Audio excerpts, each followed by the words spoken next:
My name is Big Mike Zlotnik, and welcome to Tempo Family. We're all about helping you find great, predictable, reliable, conservative investments in commercial real estate. If this sounds like the kind of a journey you like to take, join our community by subscribing. Let's do this together.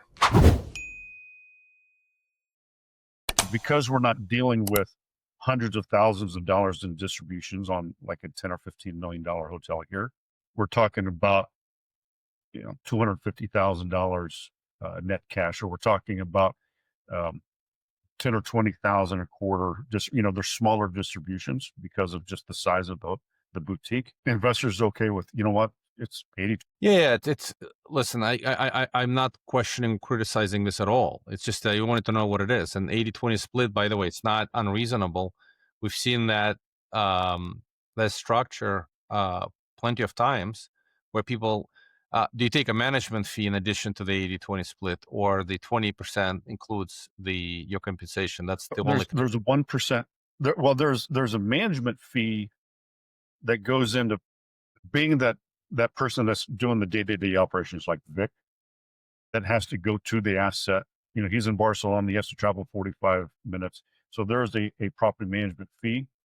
And then there's a 1% investor relation fee. And what that does is it helps pay for the people that are on our back end that are doing all the newsletters, all the reports, all the distributions. Understood. So you have an 1%. asset management fee, and the asset management fee is fair. People have to keep the lights on, right? You got to be able to give them the reports. You got to be able to update them, and So I'm listen. This is. I expected worse. Some people, I don't do worse.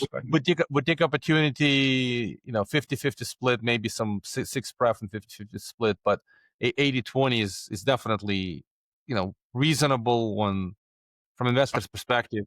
I have these hotels because of the investors, and if I but the amount of capital you need is not that large, by the way. It's like you need small checks. So you need a few very small set of investors who kind of love your strategy and really know, like, and trust you.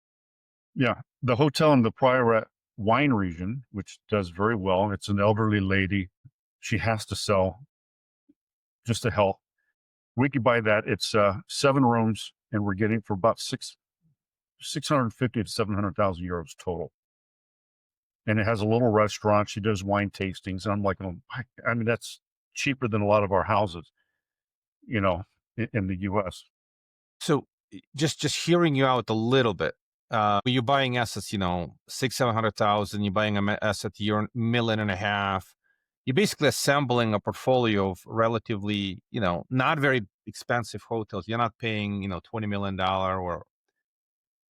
Is it difficult to manage in the different parts of the country? I just wanted to kind of understand. One of the biggest difficulties that I've seen when people do this is management, because you got property here, you got to drive an hour that way, 2 hours this way, you got to fly. It's a lot of complexity related to that.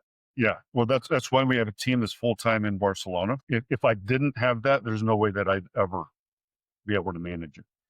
And so everything is not too far from Barcelona, right? You're basically saying that everything is one within of these 45 minutes. Everything that we own is within 45 minutes of Barcelona. Got it. And so it's very small.